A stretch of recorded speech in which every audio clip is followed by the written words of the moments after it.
Cinema అయిపోయినా మీరు నాలానే ఆ ఒక్క సీన్ దగ్గర ఆగిపోయి ఉంటారు కదా. జస్కిరాత్ మన వైపు తిరిగి చూస్తూ ఉండిపోయిన ఆ క్షణం నేనెవర్నెంచుకోవాలి అని తన చూపుతో మాట్లాడకుండానే అడిగిన ఆ ప్రశ్న.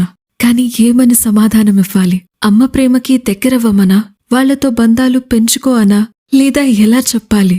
దేశానికి నీ అవసరం మళ్లీ వస్తే అదే బంధాల్ని తెంచుకోవాల్సొస్తుంది అని.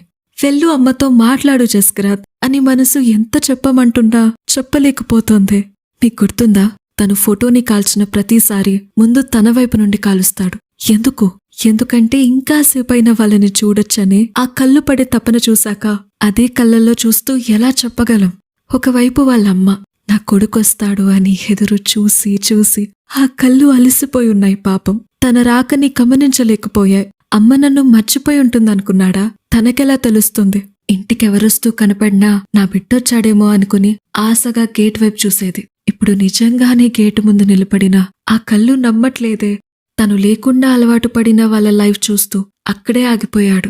తిరిగి వెళ్తే ఆ ఇల్లు సంతోషంగానే ఉంటుంది, కానీ మళ్ళీ ఎప్పుడు వెళ్ళిపోతాడో అని వాళ్ళలో మొదలయ్యే భయం. ప్రశాంతంగా ఉన్న వాళ్ళ జీవితాల్ని మళ్ళీ ఆ నరకంలోకి తోయాలనుకోలేదు. ఆ భారాన్నంతా తనొక్కడే మోసాడు.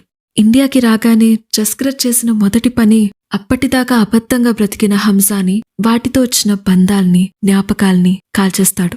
సిగరెట్ డస్ట్బిన్లో పడేస్తాడు. తన అలవాటుతో పాటు హంసాని పూర్తిగా అంతం చేసేసి తిరిగి సిక్ వస్త్రాల్లో ఇంటికి వెళ్తూ ఉన్నప్పుడు తనలో ఒక చిన్న పిల్లాడు కనిపించాడు. ఎలా అంటే చాలా రోజుల తర్వాత ఇంటికొచ్చే ఒక పిల్లాడు.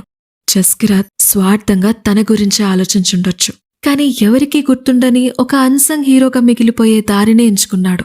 తన కాపద కలిగిస్తుంది శత్రువులు కాదు, మనవాళ్ళని. ఆ నిజం ఇంకా ఎక్కువ బాధని కలిగిస్తుంది. జస్కిరాత్గా, హంసాగా అంతా కోల్పోయాడు. ఆఖరికి మిగిలింది ఒక్కరే, దేశం కోసం ఏమైనా చేయడానికి సిద్ధంగా ఉన్న ఒక ఏజెంట్ మాత్రమే. ఈ సినిమా నాపై ఏ ప్రభావం చూపించిందో నాకు తెలీదు, కానీ నా లోపల ఏదో మోయలేని బరువుని వదిలేసింది. ఇప్పటికీ జస్కిరాత్ లాంటి ఎంతో మంది నీకోసం, నా కోసం, మన దేశం కోసం ఏది ఆశించకుండా అన్నీ చేస్తున్నారు. కానీ చివరికి మిగిలేది ఇదే అనే నిజం వాళ్ళకెలా చెప్పగలం? టు ఆల్ ద అన్నోన్ దురందర్స్, మీరు ప్రపంచానికి తెలియకపోయినా మీ త్యాగాలు ఎప్పటికీ విలువైనవే.